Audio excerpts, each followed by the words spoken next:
Supreme court Bharat का शीर्ष अदालत है जो 26 जनवरी 1950 को अस्तित्व में आया था।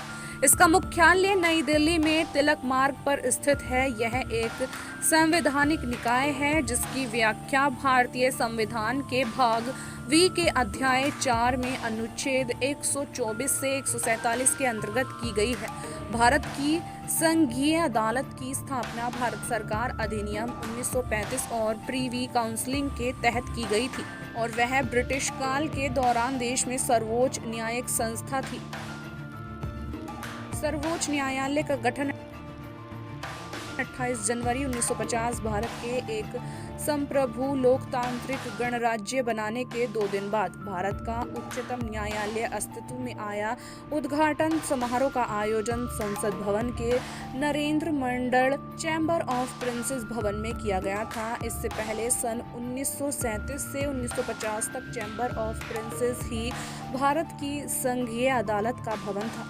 स्वतंत्रता के पश्चात भी सन 1958 तक चैम्बर ऑफ प्रिंसेस ही भारत के उच्चतम न्यायालय का भवन था, जब तक कि 1958 में उच्चतम न्यायालय ने अपने वर्तमान तिलक मार्ग नई दिल्ली स्थित परिसर का अधिग्रहण किया। 28 जनवरी 1950 को इसके उद्घाटन के बाद उच्चतम न्यायालय ने संसद भवन के चैम्बर ऑफ प्रिंसेस में अपनी बैठकों की शुरुआत की। उच्चतम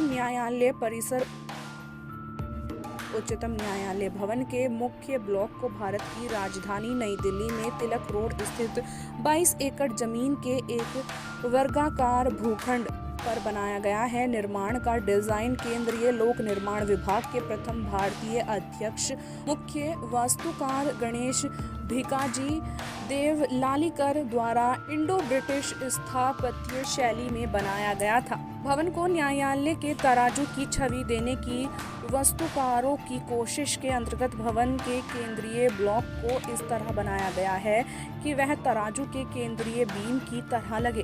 कुल मिलाकर इस परिसर में 15 अदालती कमरे हैं। सुप्रीम कोर्ट के न्यायाधीश की नियुक्ति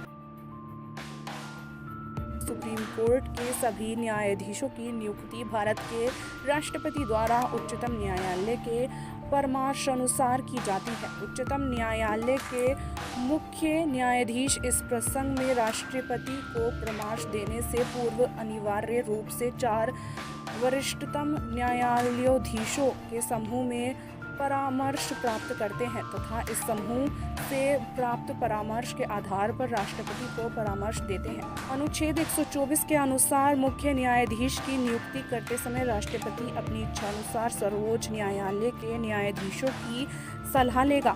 वहीं अन्य न्यायाधीशों की नियुक्ति के समय उसे अनिवार्य रूप से मुख्य न्यायाधीश की सलाह माननी पड़ेगी।